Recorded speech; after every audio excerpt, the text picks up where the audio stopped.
श्रीनाथजींच्या दर्शनानंतर आम्ही पोहोचलो होतो द स्टॅच्यू ऑफ बिलीफला म्हणजे विश्वासाच्या स्वरूपला.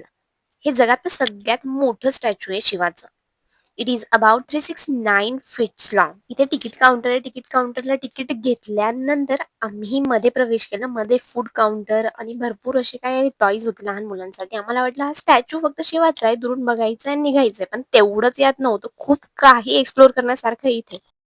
स्टॅच्यू ऑफ बिलीफसाठी एंट्री फीज आहे 600 पर पर्सन. तिथे तुम्हाला खूप साऱ्या ॲडव्हेंचरल ॲक्टिव्हिटी दिसतील. तिथे गो कार्टिंग मिळेल. त्याचबरोबर तुम्हाला मेज गार्डन, ॲडव्हेंचरल पार्क, बंजी जंपिंग, त्यानंतर स्नो पार्क आहे. कैलाशा नावाचं स्नो पार्क एक्सप्लोर करू शकता. त्याचबरोबर रात्री नाईटला 8:00ला 3D प्रोजेक्शन ॲनिमेशन केलं जातं शिवाच्या स्टॅच्यूवर. ते पण एक मेन टुरिस्ट अट्रॅक्शन आहे तिथलं.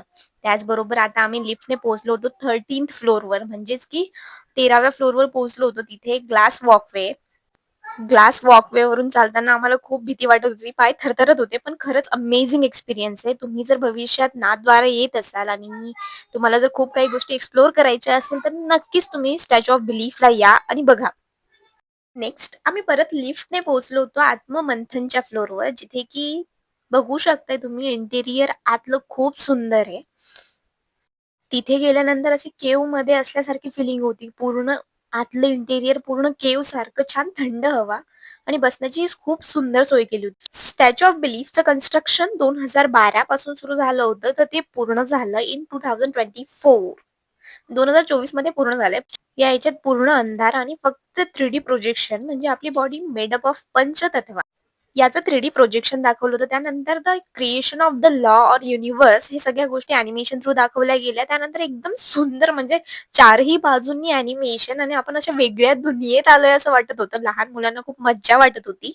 आणि पूर्ण त्या रूमची चारही कोपरे ॲनिमेशनने इतकं सुंदर वाटत होतं, की क्षणात ॲनिमेशन पाण्यात बदलत होतं. तर कधी जमीन, तर कधी सुंदर अशा जंगलात आल्यासारखं वाटत होतं.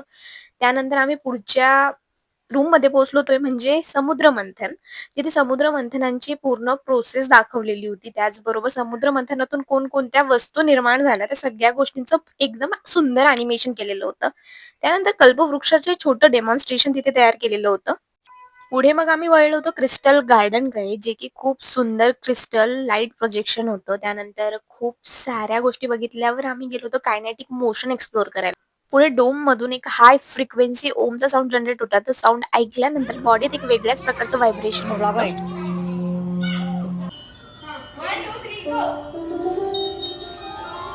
इन्व्हिजिबल सितारांच्या तार जोडल्यानंतर शेवटी आम्ही परत घरासाठी निघालो.